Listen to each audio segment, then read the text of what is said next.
Hola, chicos, vamos a revisar ahora la continuación de la unidad número 2, pero ahora nos vamos a evocar a lo que es la degradación de los ecosistemas, ¿ya? Es decir, alteraciones, principalmente alteraciones y estas alteraciones provocadas por población, ya poblaciones de determinada especie que provocan ciertas alteraciones y puede ser cualquier tipo de población las que vamos a revisar.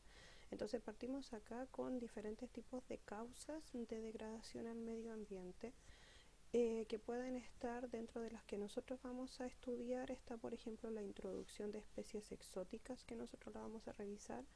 Vamos a revisar también la sobreexplotación de recursos.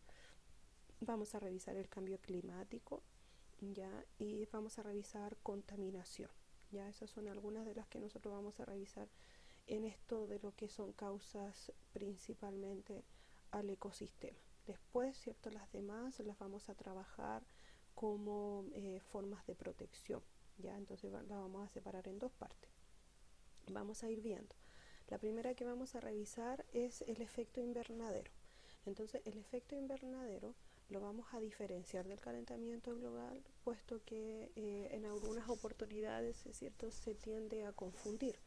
Vamos a partir primero por aclarar lo que es el efecto invernadero, diciendo que el efecto invernadero es un fenómeno que regula la temperatura del planeta. Eso es lo que hace, mantener las temperaturas estables, es decir, que no sean muy altas ni muy bajas. Pensando en eso, ¿cierto?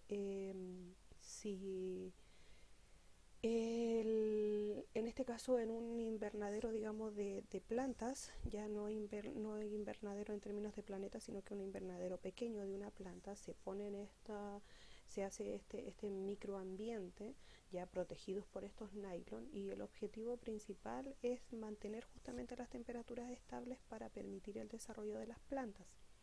Por lo tanto, si eso nosotros lo llevamos a nivel macro, vendría siendo exactamente lo mismo en nuestro planeta. Nuestro planeta mantiene las temperaturas estables y desgraciadamente producto de la contaminación se han provocado aumentos de cierta cantidad de gases, principalmente el CO2, y este CO2, ¿qué es lo que está haciendo? Es acumularse en la atmósfera, y se acumula en la atmósfera y por lo tanto rompe el equilibrio, es decir, no permite que se pueda desarrollar el efecto invernadero de forma normal. Por lo tanto, no se mantiene la temperatura, sino que por el contrario lo que está pasando es que aumentan las temperaturas. Y este aumento de la temperatura en el planeta es lo que se conoce como calentamiento global. Por lo tanto, si vamos ya viendo, ¿cierto?, la relación que se establece entre estos dos, es que el calentamiento global es una consecuencia del efecto invernadero. ¿Ya? ¿Por qué es una consecuencia? Porque el efecto invernadero es la mantención de las temperaturas, pero producto de la contaminación se altera el efecto invernadero y eso me trae como consecuencia el calentamiento global, el sobrecalentamiento de la superficie del planeta. Ya acá tenemos los cuatro gases que son más importantes dentro de este calentamiento global. Ya hay uno de los principales, es el dióxido de carbono o el anhídrido carbónico que está mencionado y con un 55% dentro de la influencia de este calentamiento del planeta. El metano con un 15% que viene de las fermentaciones principalmente, el CFC que viene de los aerosoles con un 21%, y el óxido de nitrógeno, que estos están liberados principalmente por microorganismos, ¿ya? Es decir, descomposición. Ahora, el siguiente que revisamos va a ser los cambios climáticos. En el caso del cambio climático es una alteración, pero es por periodos muy largos, ¿ya? Y puede ser provocado tanto por el hombre como por el medio ambiente. El hombre, por contaminación, puede generar un cambio climático de periodos muy largos, vuelvo a insistir, y por lo tanto trae principales desequilibrios ecológicos, o bien provocado también por el medio ambiente, por ejemplo el movimiento de placas, por ejemplo una erupción volcánica puede provocar cierto un cambio climático, ya que van a cambiar las temperaturas de un determinado lugar, que van a cambiar la humedad ambiental que puede existir, cierto. Ahí en el ejemplo que está respaldado en cuanto a la imagen sale este oso polar, quien ha sufrido las consecuencias de calentamientos globales y por lo tanto de cambios climáticos. ¿Dónde está el daño principalmente para él? Es en términos de la cacería, ¿cierto? Porque tiene que salir a nadar para poder cazar, y si no tiene los hielos donde poder descansar, corre el riesgo, ¿cierto? Tiene la opción de volver y por lo tanto no comer, o bien de poder ahogarse, ¿cierto? Producto de que no tiene donde descansar, ¿ya? La siguiente es la deforestación, y en el caso de la deforestación es provocada directamente por el hombre, y acá tenemos la eliminación de los árboles por la tala. Entonces, ¿cuáles van a ser en este caso las causas negativas que hay sobre el medio ambiente? Es porque en el momento de talar se van a talar las especies nativas. ¿Por qué se talan las especies nativas? Porque obviamente no dan un beneficio en términos económicos para el país. Por lo tanto, se saca la especie nativa y se ponen especies, se van a cultivar especies de árboles que sí sean un beneficio económico, y de esa manera, cierto, el estar sacando y volviendo a cultivar, volver a sacar y volver a cultivar, eso va a provocar una erosión del suelo, un desgaste ya de la tierra, porque no se deja descansar. Entonces ese desgaste, cierto, es traducido en la erosión. Ahora, producto también de la tala de los árboles, al sacar un árbol se está sacando un hábitat de un ave, por ejemplo. Entonces estas aves, que van a hacer, van a migrar, van a buscar nuevos lugares donde poder instalarse, y esa reinstalación o esa migración de estas aves trae como consecuencia los desequilibrios ecológicos. Entonces es un daño total dentro de lo que es el medio ambiente. La siguiente es la eutroficación, y esta eutroficación se da en masas pequeñas, ya son contaminaciones que se dan en masas pequeñas. Entonces, ¿qué es lo que ocurre acá? Que a alguna masa pequeña, por ejemplo un lago, está llegando demasiado material en descomposición o material de desecho. Entonces pueden estar llegando restos de una industria, restos de, hay familias, ¿cierto?, que están dejando elementos cerca de esta agua. Entonces todo eso lo que hace en definitiva es una acumulación de nutrientes, exceso de nutrientes en estos lagos. Y esos excesos de nutrientes lo que hace es que aumenten en forma exagerada las algas. Entonces por eso que se ven las aguas verdosas. Ya en las dos imágenes que aparecen ahí se ven las aguas verdes. Y estos aumentos de algas lo que va a provocar, por una parte, es que bloquea el paso de la luz.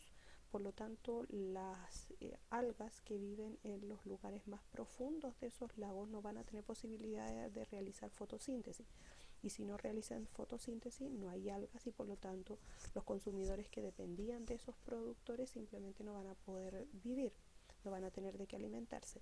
Y por otro lado, al haber tantas algas, también va a haber mayor muerte de algas, lo que genera una mayor descomposición. Entonces, al haber mayor descomposición, disminuye el oxígeno, y si no hay oxígeno, de la misma manera las plantas no pueden sobrevivir, y por lo tanto tampoco las demás eslabones dentro de lo que es la cadena alimentaria, ¿ya? Ahora, lo importante, ¿cierto?, es que la eutroficación solamente se da en masas de agua pequeña, por lo tanto, una eutroficación nunca se va a observar en el océano o en el mar. La siguiente es la introducción de especies, ya que estas especies son especies que no pertenecen a un ecosistema, y por lo tanto, al no pertenecer a este ecosistema, van a generar competencias por un determinado nicho ecológico, ya porque no tienen depredadores, y al generar, cierto, esta competencia pueden llegar a transformarse incluso en una plaga, ya, porque recordando lo que es un nicho, cierto, es la función que va a cumplir una determinada especie en este ecosistema, con todas las relaciones que se establece, cierto, en esa relación. Por lo tanto, él empieza a competir, cierto, no tiene un depredador, se puede transformar en plaga y el desequilibrio ya está dado. ¿Ya? Hay algunas especies sí que han multiplicado a tal cantidad que han llegado ya en la actualidad a favorecer, porque como es el caso de la acacia, que es este árbol que está acá, ¿ya? En nuestro país, ¿cierto? En principio era una plaga, se transformó, ¿cierto? Es una especie introducida, pero actualmente también favorece a las otras que crecen a su alrededor. Por lo tanto, ya ha sido cambiada de categoría y ya no está dentro de lo que es una especie invasora, sino que ahora se considera una especie ya nativa. ¿Ya? Y las que están mencionadas al otro lado, las que están causando más daño es la chaqueta amarilla, ¿cierto? Que es en este caso un polinizador, pero en realidad más que polinizador está destruyendo a las otras especies. Y el castor, ¿cierto? Que también es otro dolor de cabeza a las personas, ¿cierto? Que viven en el sur de nuestro país. ¿Ya? Y vamos a ir cerrando con la sobreexplotación de especies, ya donde tenemos ahí a dos especies de nuestro país, las que son las chinchillas y la palma chilena. Ambas se ha provocado un consumo exagerado de estas especies, por lo tanto se pusieron en riesgo.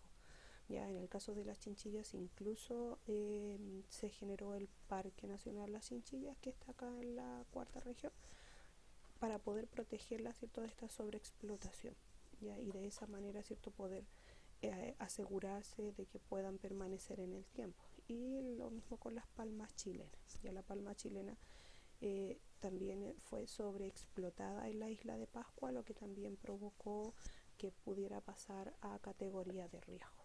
¿Ya? Ahí tendríamos entonces 5 tipos de degradación. Ya estos gráficos los vamos a analizar en la sesión para que podamos ver la influencia que tiene el crecimiento poblacional con la cantidad de CO2 y por lo tanto, ¿cierto?, establecer bien esa relación que hay entre el efecto invernadero y el calentamiento global. ¿Okay? Recuerden de registrar las dudas, ¿cierto?, para poder hacerlas en la sesión del día miércoles. De esa manera resolvemos dudas para poder prepararnos para evaluar, ¿cierto?, esta parte en 2 sesiones más. ¿Okay? Nos vemos, que estén muy bien.